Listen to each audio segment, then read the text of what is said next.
I'm Brad Tassell, and I wrote this book that he's holding. Show it to everybody. Isn't that nice? It's called Don't Feed the Bully.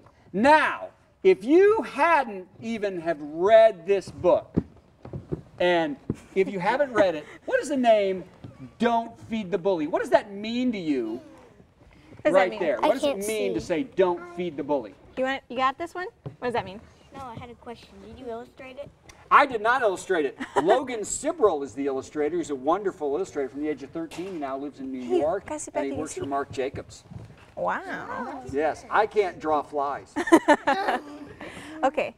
So back to the question, what does Don't Feed the Bully mean? Even if you didn't read this book, what does that mean? What does that mean? You got this? Don't feed the bully. No, I know, but what does it mean? How about you guys? It doesn't mean to not give him food. Here you go. Don't let the bully get what it wants. Wow, you are a brilliant person. Say your name again. Megan, everybody. Don't give them the reaction that they want when they're trying to bully you. That's very good. And there's many ways to do that. So what do you think the first way? Now, if you read the book, it is about a 12-year-old detective, Hannibal Greatneck III. And he walks into his new school 3 weeks into class, and in the middle of the room is a cage. They have shoved the biggest bully that they think into a cage, and they think that's going to stop bullying if they take one kid and punish him that bad. Do you think that stopped all the bullying? No. Now there's a lot of silent bullying going on in the school, and Hannibal has to try to make it stop. Now, he's not a good bully target, and he does 4 things, that you should do anytime anybody says anything mean to you. And the first one is stay calm. We're not going to read the book right now. We don't have time. But why do you think staying calm would be a good idea if somebody's trying to bully you? Anybody got one? You got this? Because if you don't stay calm, they'll keep doing it and doing it. They'll keep doing it and doing it. That's exactly right, because they're getting fun out of it. Bullying is they get power. They get fun out of hurting people, which is bad. But that's what they're doing. If you stay calm, it won't be as fun for them, so they may do it less. What's another reason to stay calm? Dean, you got this one?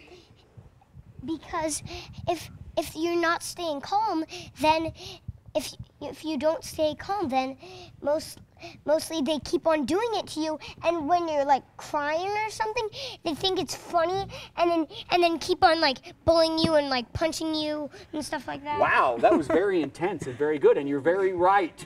I hope they're not punching you too much, though. They're not punching you, are they? Are they punching you? You gotten punched? Really? You got punched? Sometimes my brother. Sometimes your brother. Well, that doesn't count. Your brother doesn't count. Your brother doesn't count. But you're right. You got bullied. I'm sorry. So why would you stay calm? Why would it help to stay calm? Besides, she already said one great one, that that is not good. Did you tell somebody? Did you stay calm and tell somebody? Now, that's violence. I'll talk about that in a second. We'll talk about that. But let's go back to staying calm. What's another reason to stay calm? I'll give you a hint. Got this? So you don't get in trouble? Wow! That's not the one I was thinking, but that's the next one. You're right, because here's what happens sometimes. People come up and they're like, hey, you're a doo-doo brain. They say mean things to you. That's not nice. And you go, oh yeah, I'll get you, but you better be quiet. And you go crazy. Who gets in trouble first? You do. I wish that was true. But sometimes if you act like they act or you're mean like they're mean, you might get in trouble too. But if you stay calm, everyone knows that you're not the aggressor. You may have to get out of there fast, but stay calm. That's what's going to help you. And the third thing you want to do when is staying calm is important is because it helps you do what? You got this? What's the third thing? Stay calm when someone is trying to bully you. Just ignore them of what they say. That is brilliant. That's a great way to stay calm. It helps you ignore them. So the other one I was going to say was it makes you think better. You can think better if you're calm.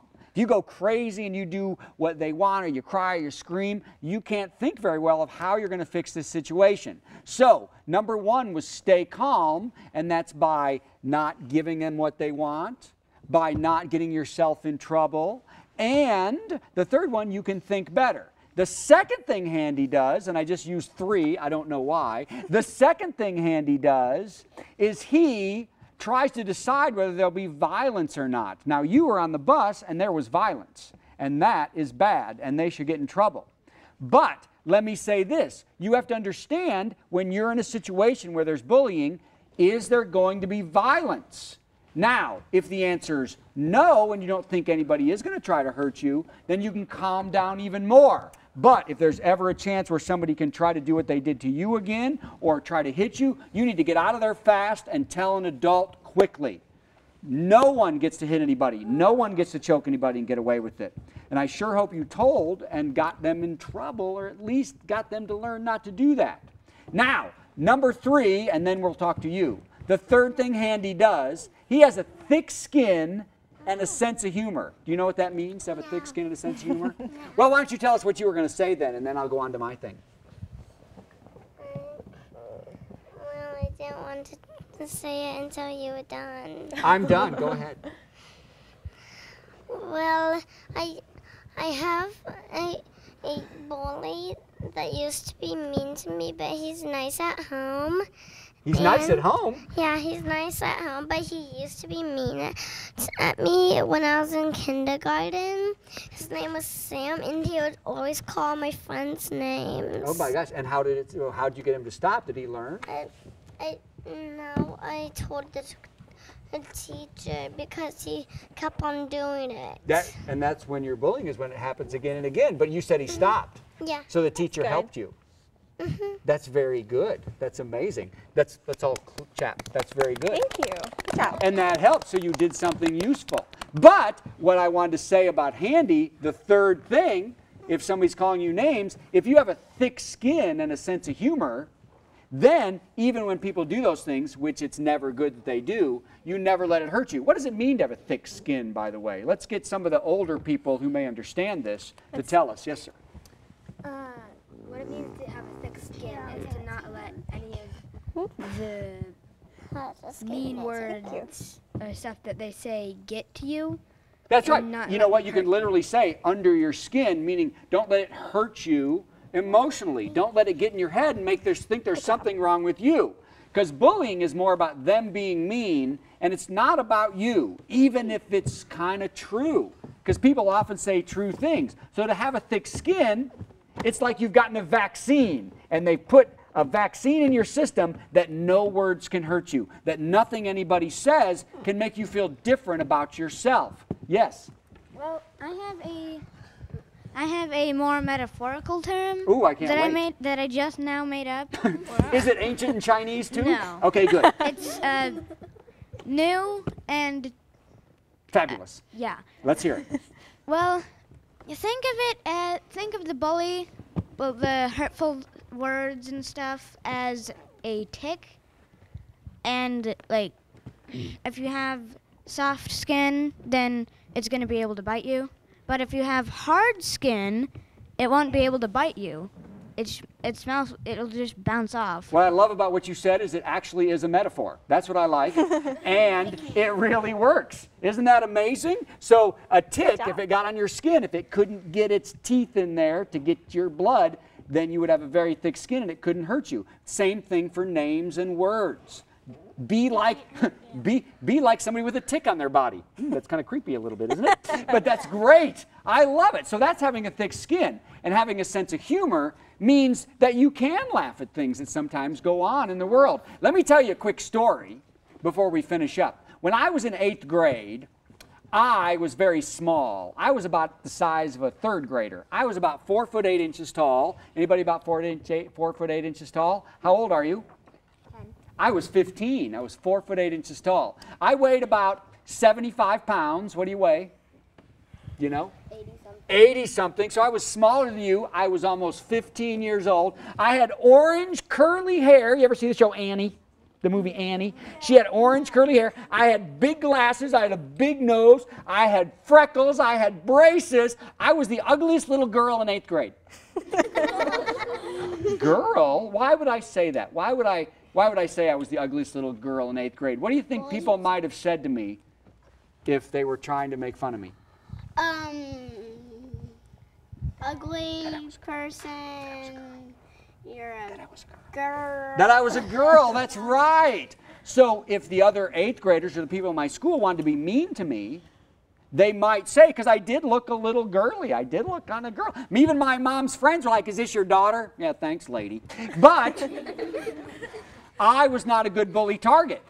I knew that I wasn't a girl and I was going to get older. So the first guy that came up to me and said, hey, you look like a little girl. I said, do you want a date?